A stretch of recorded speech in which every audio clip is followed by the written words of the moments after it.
Bienvenidos a Miércoles en Librópolis. Mi nombre es Alfredo y hoy estoy súper contento de estar con ustedes en la primera sesión del Club de Lectura Miércoles, CL Miércoles. Lo que quería hacer era básicamente hacer el análisis de los cuentos de Edgar Allan Poe, uno por uno, que son un montón. Entonces, yo lo que quería era hacer un video con una reseña de cada uno de esos cuentos, pero la idea es que ustedes también participen. Entonces lo hice como un pequeño club de lectura. Yo les hablaré un poco del cuento o del poema y en los comentarios y en redes sociales seguimos comentando al respecto. Entonces cualquier persona se puede unir, se pueden unir en cualquier momento, no necesariamente tienen que ir en orden. Este espacio es para ustedes. Bueno, hoy empezamos con el retrato oval. Entonces, vamos de una vez.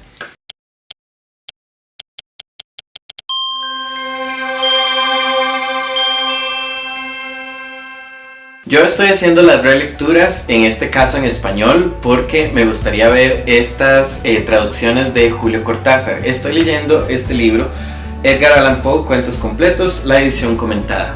Los 69 cuentos que Edgar Allan Poe escribió están comentados acá por 69 autores latinoamericanos. Entonces es una obra lindísima. Cada uno de los cuentos tiene como un pequeño ensayo de alguno de estos autores. Bueno, empezamos con el retrato oval. Este se publicó el 26 de abril de 1845 en el Broadway Journal. Y algo muy importante para poder analizar este cuento es que este cuento se había escrito antes. Edgar le había puesto Life in Death y había salido en 1842 en Graham's Magazine. Entonces, en este primer cuento, el autor había puesto ciertos elementos en la historia y ciertos elementos en el personaje principal que, si volvemos a hacer la lectura de este cuento, vamos a ver otra perspectiva. Van a ver. Ahora, hay algunas cosas que nosotros debemos analizar cuando analizamos un pequeño cuento o un cuento en general. Bueno, tenemos que tener en cuenta lo que es el setting, el lugar, que ese es el espacio y el tiempo. Acá es donde analizamos cómo el lugar temporal y también el lugar físico ayudan en la ambientación del cuento. En este caso, el lugar es un castillo abandonado, ¿verdad?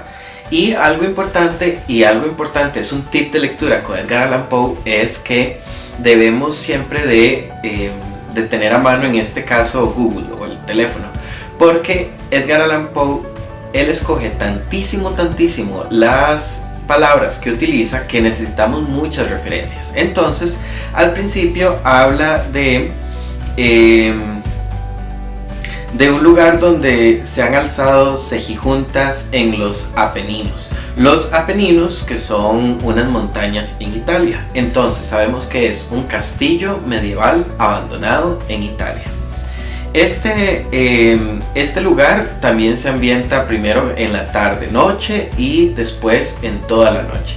Algo importante, por eso es que también tenemos que analizar tiempo y espacio, es que hay horas específicas, al caer la noche, a la medianoche, que ya con El corazón del actor vimos que la medianoche es una hora importante para Poe, en donde ocurren los eventos. Bueno, en este tipo de videos vamos a tener que hacer spoilers, entonces lamentablemente tenemos también que hablar mucho de cómo termina esta historia. Entonces, bueno, quienes nos acompañen saben que vamos a estar hablando del cuento completo.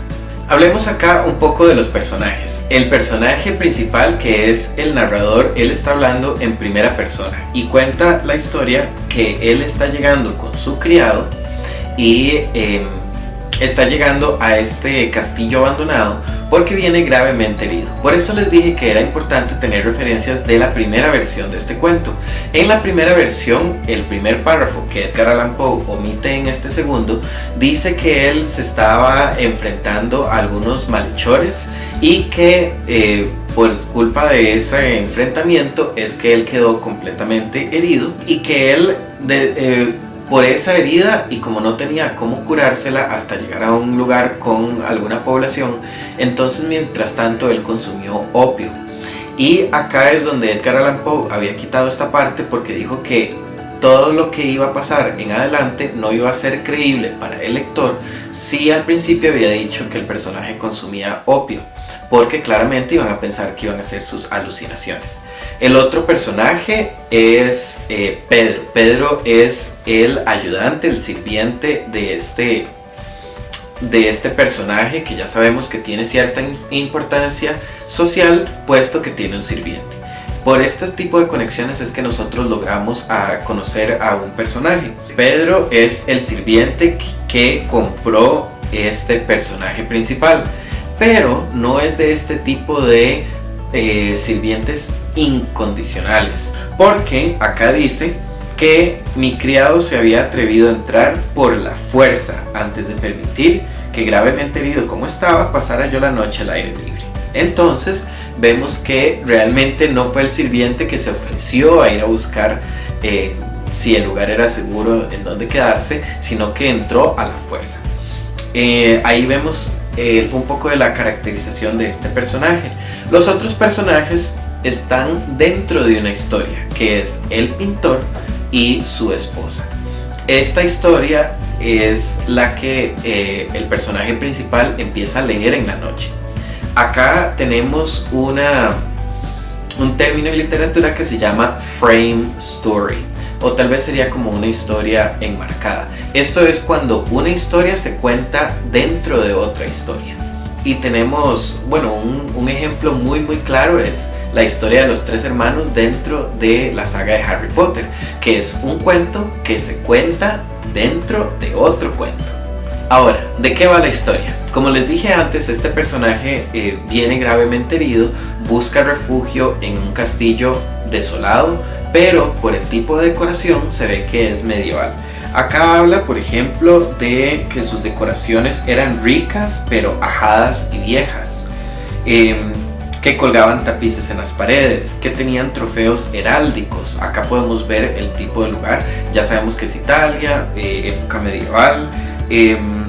Y también habla de marcos arabescos de oro.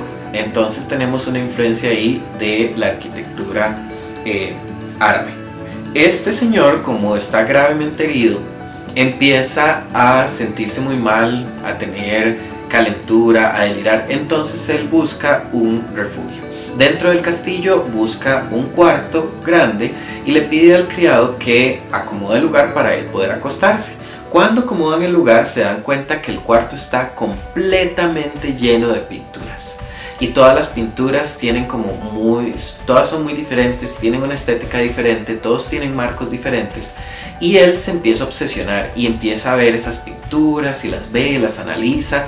Y sobre la cama, cuando él se iba a acostar, ahí estaba un libro que explicaba la historia de cada una de esas pinturas.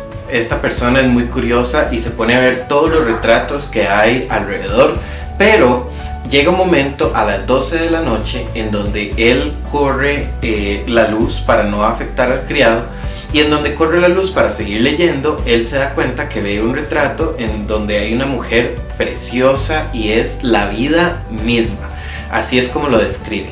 Entonces él se obsesiona para saber quién es esa persona y lee la historia en ese libro.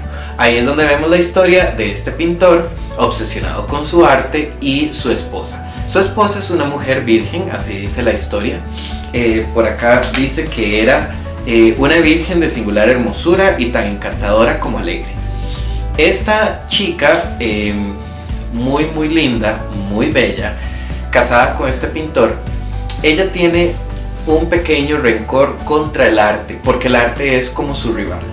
Su esposo está tan obsesionado con el arte que él día y noche pasa pintando, y ella piensa que el arte entonces es algo que le está arrebatando el amor. El esposo le ofrece hacerle un retrato y ella accede. Ella accede porque es una mujer sumisa, porque es una mujer que siempre dice que sí. Entonces ella, a pesar de que no esté de acuerdo con lo que hace, de una u otra manera ella se siente cerca de su esposo posando. Sin embargo, como él ama tanto su arte y ama tanto a su esposa, este es el momento perfecto para que él haga esta pintura perfecta, y lo logra, porque pasan horas, días, semanas meses en que él sigue pintando y pintando y pintando este retrato. Llega un momento donde se obsesiona y no quiere que nadie esté ahí más que su esposa, y él se obsesiona en pintar y en hacer esta pintura tan linda y tan perfecta que cuando se da cuenta que la termina y es la vida misma, le quiere decir a su esposa eso cuando él vuelve a ver y su esposa estaba ahí posando muerta. Esta es la historia. Realmente hay algunos elementos fantásticos y góticos dentro de este cuento. Tiene elementos fantásticos porque sucede algo que no podría ser tan real en la vida cotidiana, y estamos hablando de esta obsesión por el arte y de poder retratar la vida en una obra de arte.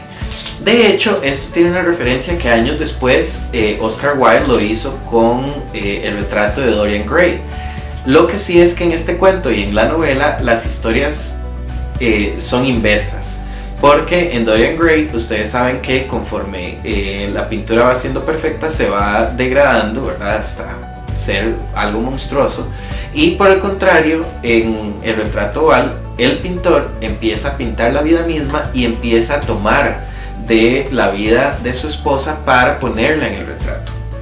Vamos a ver algunos elementos importantes que les dije que es crucial de analizar cuando estamos viendo la obra de Edgar Allan Poe. Bueno, las referencias. Habíamos visto de la primera referencia de los Apeninos, que son las montañas en Italia. También habla de que estos lugares son tan ciertos en la realidad como en la imaginación de Mrs. Radcliffe. Y aquí se está refiriendo a una escritora que se llama Anne Radcliffe, que es inglesa y ella escribió literatura gótica.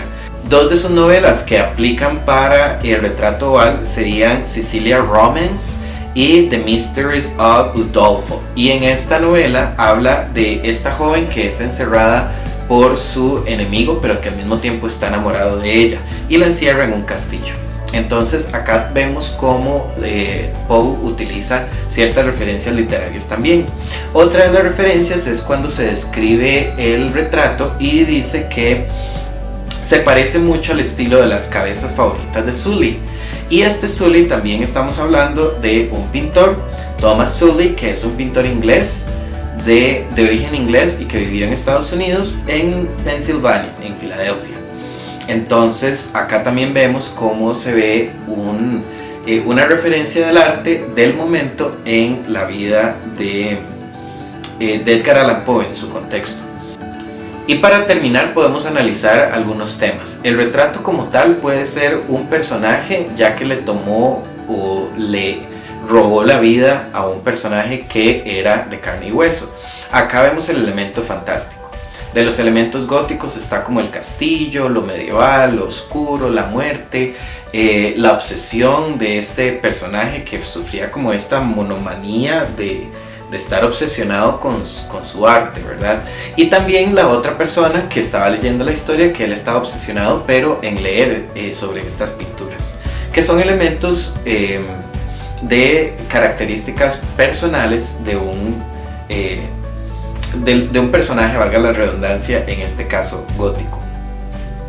Ahora, Poe tiene una teoría en su teoría literaria, que es que la poesía, como el arte, es la creación rítmica de la belleza. Entonces podemos ver que uno de los temas que podemos analizar en el retrato oval es esta relación confusa entre el arte y la vida. ¿Por qué? Porque se dice que la vida es vida como tal y el arte hace un reflejo de la vida, pero no está vivo, el arte no lo está como tal. Acá podemos ver cómo la belleza de esta mujer que fue retratada la condenó a la muerte. Su belleza y la belleza por el arte y el amor por el arte, ella con el amor a su esposo, es una relación realmente confusa, y la fusión que se hace y la desunión que se hace también son un poco confusos. Veamos que en un cuento tan pequeño podemos analizar muchísimas cosas. Cuéntenme ustedes qué analizaron, qué leyeron, qué les gustó, qué no les gustó, qué aprendieron de acá, ojalá que bastante. y si les gusta este formato para seguir el club de lectura. Si es la primera vez que nos ven, ojalá que se suscriban al canal, le den like, comenten este video con todos sus pensamientos al respecto del cuento y ojalá que lo puedan compartir. La otra semana no tenemos cuento, pero para dentro de 2 semanas les voy a estar avisando por redes sociales cuál es el siguiente cuento que vamos a leer. Nos vemos en la próxima. Chao.